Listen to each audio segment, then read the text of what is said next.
ये जो उल्टे हाथ से लिखने वाली बहन है उनके लिए।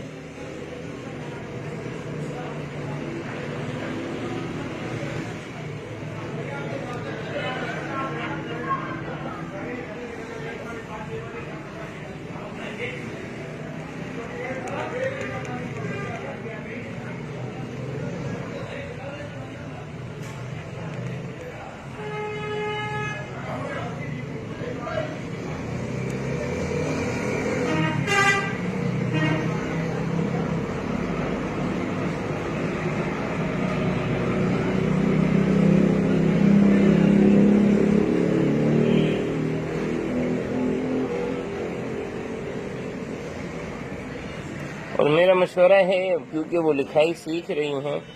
तो अगर सीधे हाथ से लिखने की कोशिश करें,